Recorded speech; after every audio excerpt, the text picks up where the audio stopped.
A Policía Nacional investiga como asasinato a morte dunha anciá na Coruña a principios deste mes.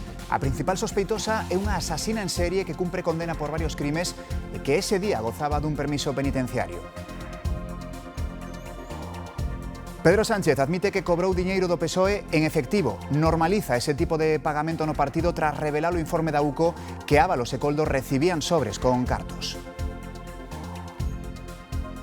E xa coñecemos quen será un dos pratos fortes do Son do Camiño 2026. Katy Perry, icona global e referente da cultura pop no século XXI, fará unha parada en Santiago no marco da súa xira The Lifetimes Tour.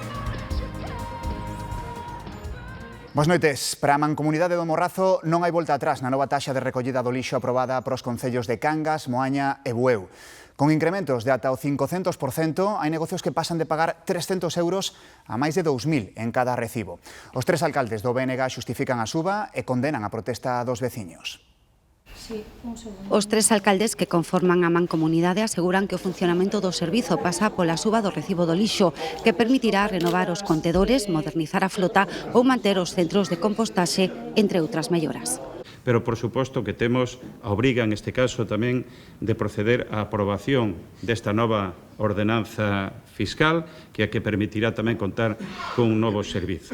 A suba na taxa preocupa entre os negocios do Morrazo. O pequeno comercio, como é o meu caso, pasas de uns 87 a 200. Hai establecementos que pagan cotas fixas e outras variables. Un restaurantes que me 400 euros, pois podelle subir de 400 a 500, podelle subir a 1.000 e pico ou incluso 2.000. A nova ordenanza foi aprobada nun pleno con centos de veciños protestando. A tensión incrementouse e os rexedores de Bueu, Cangas e Moaña saíron escoltados pola Garda Civil.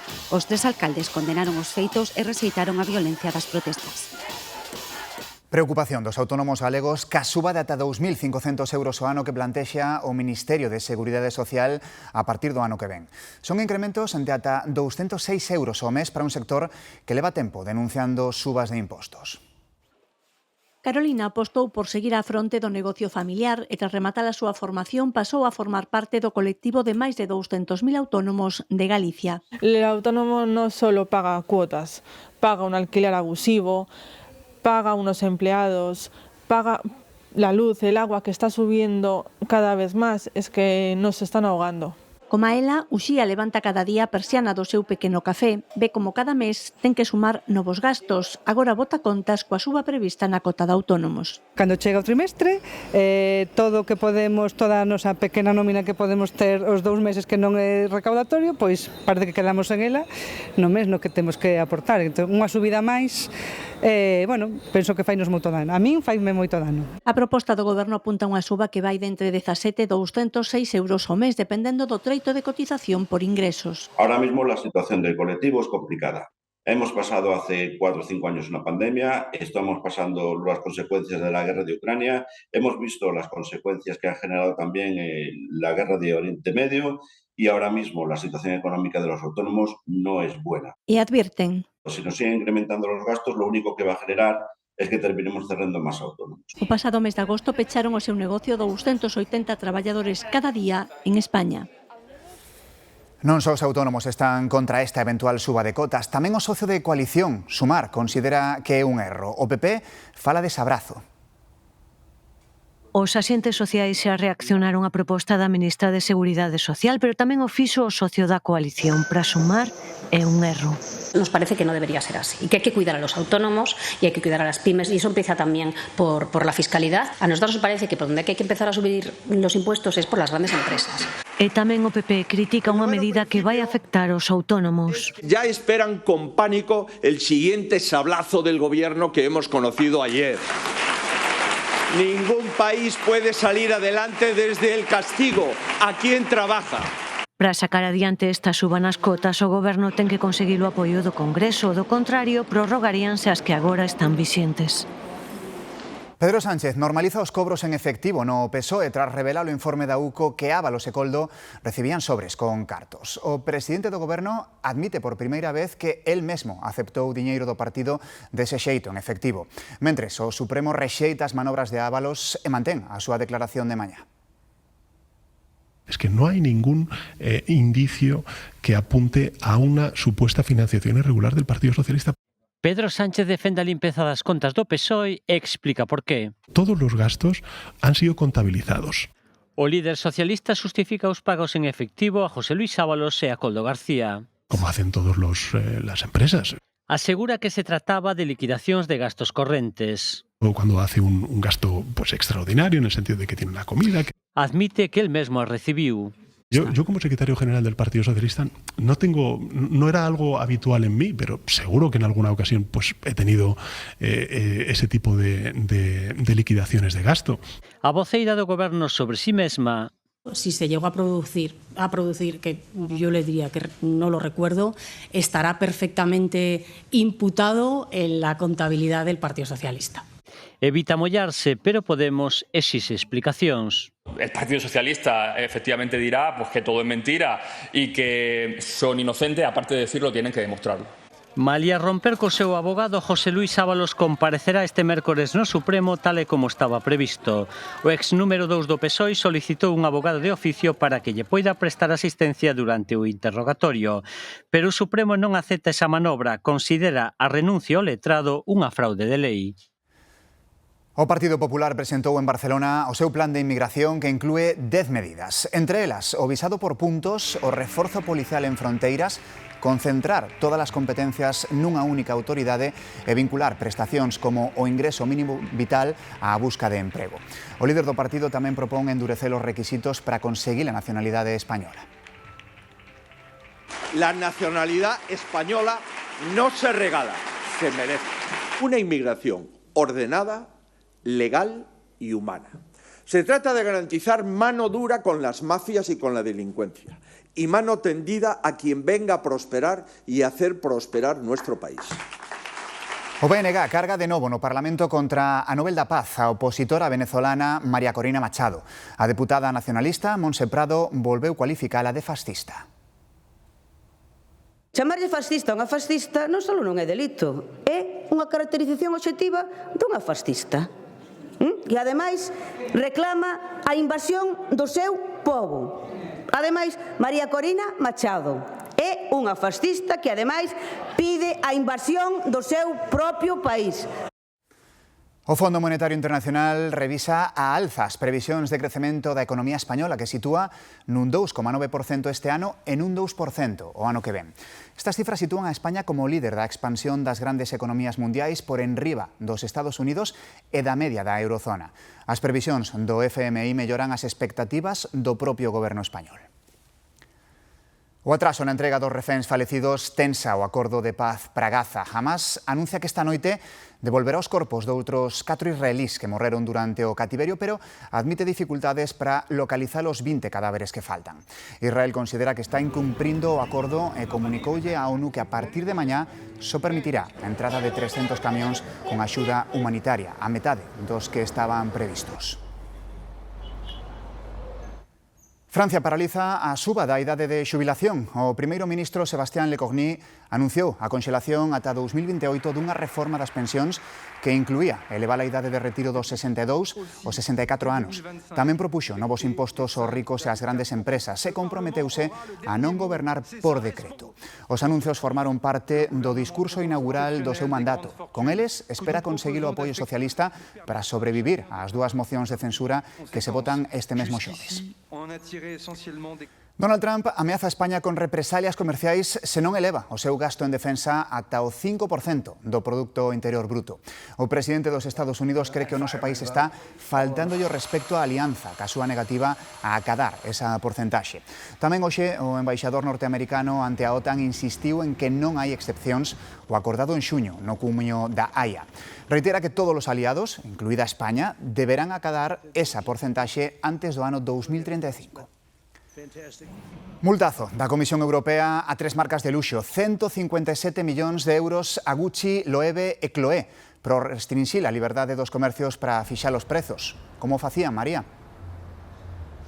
Pois, segundo a Comisión Europea, estas 3 marcas de luxo impuxeron durante anos prezos mínimos de venda aos comercios minoristas, impedíndolles vender os seus produtos máis baratos que as propias marcas nas súas canles de venda. Bruxelas considera que limitaron a competencia, un comportamento que vulnera as normas do mercado único. Iso sí, as 3 firmas de moda colaboraron coa investigación que abriu a Comisión e por iso lograron rebaixas nas sancións, nalgúns dos casos de ata o 50%. Aínda así, Gucci terá que asumir a multa máis elevada, con preto de 120 millóns de euros, Chloé case 20 millóns e 18 millóns de euros a sanción para Loewe. Estamos de novo en Galicia con máis asuntos deste día. A Policía Nacional investiga como asasinato a morte dunha anciana Coruña a principios deste mes.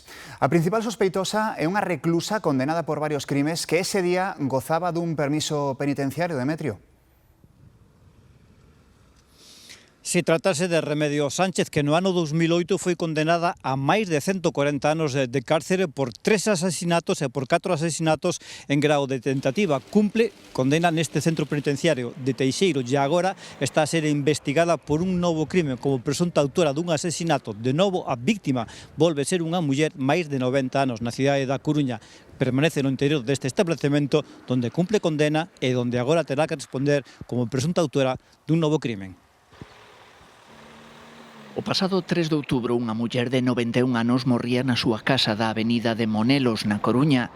Estaba no baño. Nun primeiro momento, os servizos de emerxencia atribuíron o falecemento a causas naturais, pero todo cambiou a raíz dunha gravación na que se ve unha descoñecida merodeando pola zona. O xulgado ordenou entón unha autopsia forense que desvelaba morte por esganamento e varias fracturas. A policía cree que a muller que aparece nese vídeo é Remedio Sánchez, alcumada a Matallallas. Levaba na prisión de Teixeiro desde 2008 cumprindo unha condena de 144 anos polo asasinato de 3 anciás e o intento de matar outras 4 un par de anos antes en Barcelona. Dase a circunstancia de que o día dos feitos, un venres, a sospeitosa desfrutaba dun permiso de fin de semana. Os investigadores creen que unha pegada atopada na casa da morta é súa. O pasado día 8, Remedio Sánchez foi detida na propia cadea para ser investigada outra vez por asasinato. A Garda Civil detivo un home por darlle presuntamente 23 coiteladas a un dos seus veciños en Vilardevós, en Ourense. Os feitos tiveron lugar en Feilas, unha pequena aldea duns 30 habitantes. Hoxe nesta aldea de Feilas, en Vilardevós, todos os veciños e veciñas pregúntanse que puido pasar entre estes dous homes para que acabasen nunha pelexa tan violenta. Nunca pensei que fora chegar así tanta violencia, pero... Os feitos acontecían no interior desta casa. Unha posible pelexa entre ambos rematou co seu propietario e agredido saindo pola porta da vivenda pedindo auxilio tras recibir 23 puñaladas. El mesmo foi o que chamou os equipos de emerxencia. El pediu auxilios, pero non sabemos máis nada. Pero eu os gritos sentinos. O suposto agresor, veciño que vivía a escasos metros da vítima, levaba dende outubro vivindo aquí despois de deixar Verín. Aseguran que a relación entre ambos era boa, pero quizáis algún problema de cartos desatou esta brutal agresión. A relación era boa, de verdad que era boa.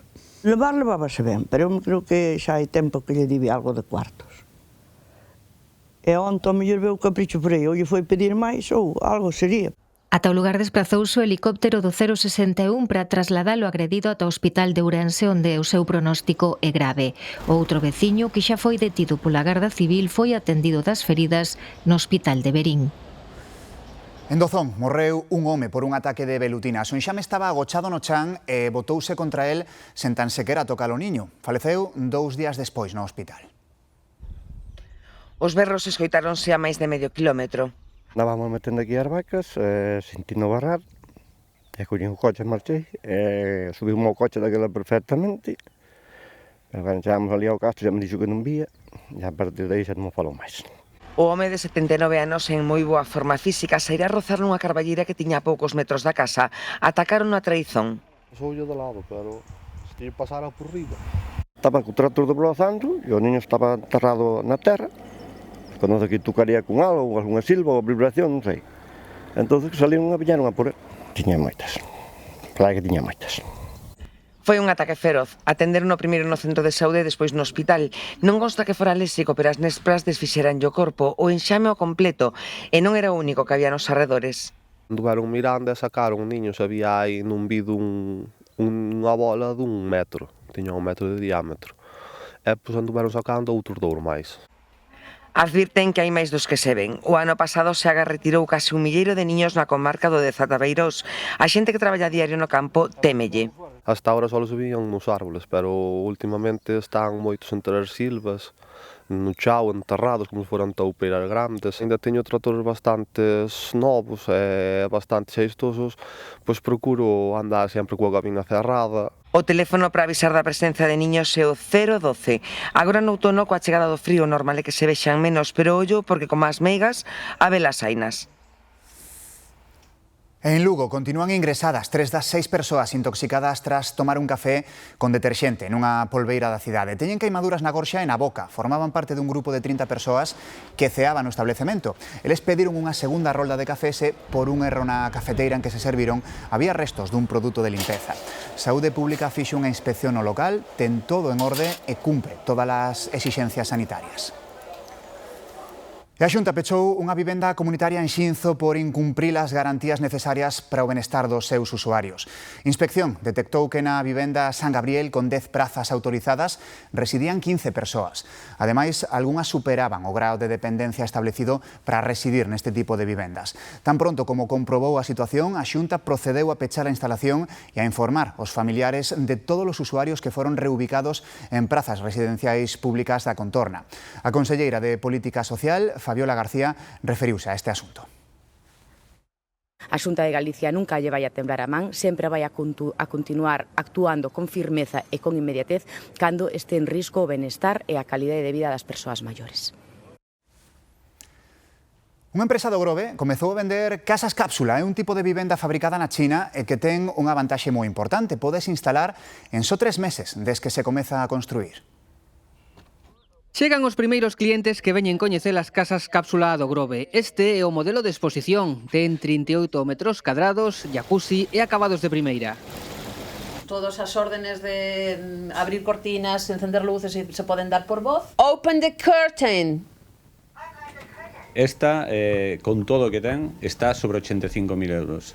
Se ti lle sacas cousas das que ten, é dicir, domótica, a pantalla, o proxector e tal, pode andar rondando 73, máis ou menos. As casas fabrícanse na China, hai moitos modelos. O que é a construción é exactamente igual, os precios varían porque, a ver, unhas teñen máis cristal, menos, son máis grandes, máis pequenas, pero o que é a estrutura é exactamente igual. Pode ser como vivenda, pode ser de uso turístico orientado para campings, incluso xente que teña unha parcela dentro do camping a modo autocaravana se podría instalar. Ollo, non se poden instalar en solo rústico porque a lei proíbe calquera uso residencial, sino outros terreos se cumpre as ordenanzas. Poñela nunha finca un pouco rústica, o mellor, vivir ao aire libre, pero claro, nunha casa con todas as comodidades. Eso é o que me encandila a min bastante. O proceso é moi rápido, só 3 meses entre construción e traslado. E ollo con isto, algúns bares están exixindo unha consumición mínima para poder ir ao bar a ver o fútbol, entre 5 e 20 euros desa consumición mínima. Hai quen está a favor da medida, outros a consideran abusiva. Eu vou bar por o ambiente, porque están todos os meus amigos, quedamos xuntos, ese día é pois como para máis distendido. Pero que acontecería se nos empezan a exixir unha consumición mínima? Este cartel fíxose virar en redes.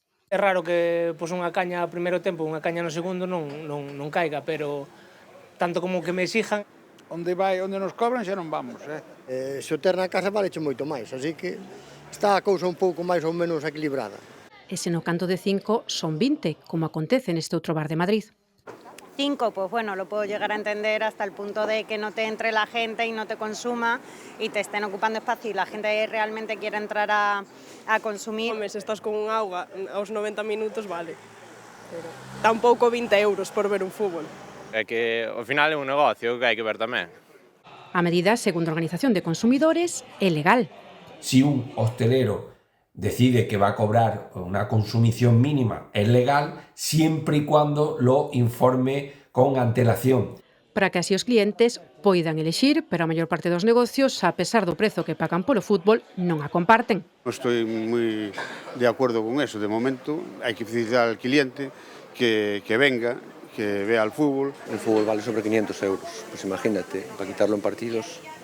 Y hay gente que viene y te toma una consumición, toma un café y se acabó. Entonces, pues ya te digo, pero bueno, yo no lo valoro.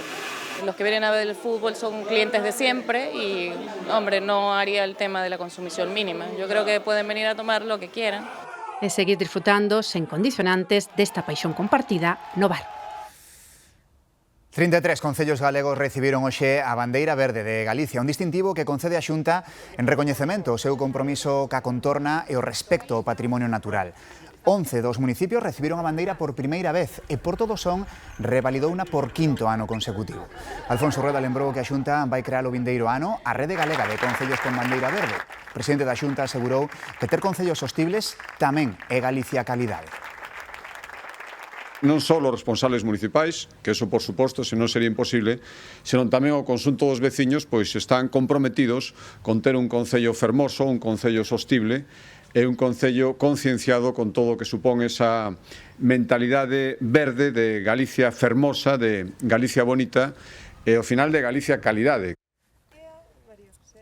En plena campaña de recollida da pataca na Limia, a conselleira do Medio Rural visitou unha explotación de cultivo na que puxo en valor a calidade da pataca galega e destacou a Limia como produtora de referencia.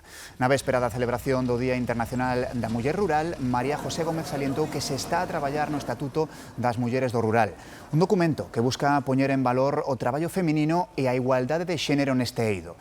Segundo dixo, incidirá en que o emprego feminino no rural conte cas mesmas condicións que en calquera outro ámbito. Tres artesás de San Sadurniño son as Lolas da Cascarilla, unha marca galega que fabrica bonecas a partir de follas de millo. Elas lograron recuperar esta antiga tradición vencellada á esfolla. Dise a xiña, pero son xa 10 anos os que as Lolas da Cascarilla levan dándolle forma ás bonecas que fabrican con follas de millo. O millo que botamos non é o que se compra agora para sementar para as vacas, nin para ensiliar, non. É o que se botaba de toda a vida, o primeiro que veu de América, porque ten as follas máis blancas, máis largas. Elas son tres amigas de San Sadurniño. Lucía non está, pero Ana e Mar contanos que todo comezou por casualidade tras recibir a Ana unha boneca de millo portuguesa.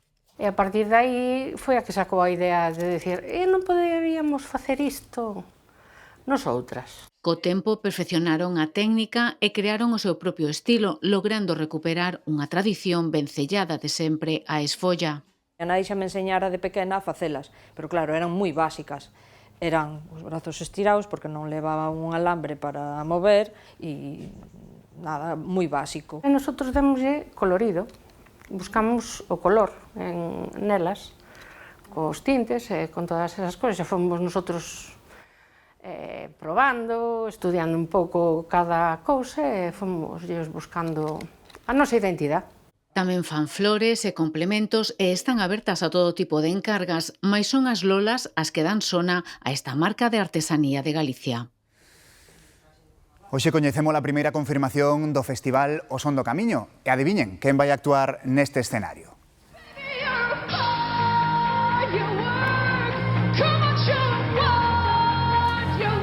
Katy Perry estará o vindeiro xuño no Monte do Gozo. A artista estadounidense, autora de éxitos como Firework ou Dark Horse, fará parada en Galicia dentro da súa xira europea The Lifetimes Tour.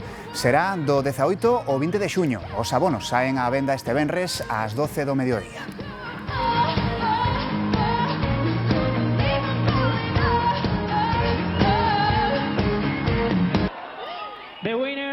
E a Coruña acolle hoxe a preestrea de Decorado, a última película do cineasta Alberto Vázquez, que poderemos ver nos cines a partir do día 24, Patricia.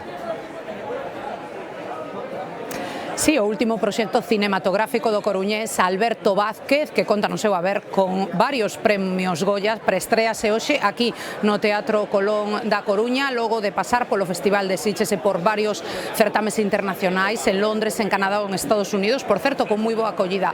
Decorado conta a historia dun roedor un rato en plena crise existencial. É unha fábula sobre o sentido da vida e a liberdade humana, di o seu director, que é unha película moi moi galega, unha comedia negra, unha comedia existencial con moita presenza de sentido do humor e retranca propios do país. Sí, un pouco, porque, mira, eu son de aquí, vale, quero dicir, entón, e logo tamén, ademais de todo a xente que traballou, todo o equipo, a produtora Habano, todo, eu creo que esta peli ten un sentido de humor un pouco negro, un pouco sarcástico, irónico, algo que se relaciona moito coa retranca galega, non? Entón, por eso digo. Hoxe o peche vai de inventores, obsesións sen límites e misterio. Un 14 de outubro de hai 137 anos, esta cámara filmou por primeira vez imaxe en movimento, un avance que moitos inventores levaban tempo buscando. Logrouno Louis de Prince, un francés que vivía en Inglaterra e que durante o proceso contactou con Thomas Edison, o famoso inventor, para pedirlle financiamento. Non houbo acordo, pero será un detalle relevante. A cousa é que Le Prince gravou o primeiro vídeo da historia, este, coñecido como a escena do xardín, e cando ia no tren para patentar a cámara, desapareceu misteriosamente. Semanas despois, Edison patentou unha sospeitosamente parecida á de Le Prince, pero a historia non remata aí. O fillo de Le Prince, do desaparecido, comezou unha batalla legal contra Edison e, sorpresa, apareceu tamén morto. Ambas as dúas mortes quedaron sen resolver e Edison fixo fortuna. Marchamos.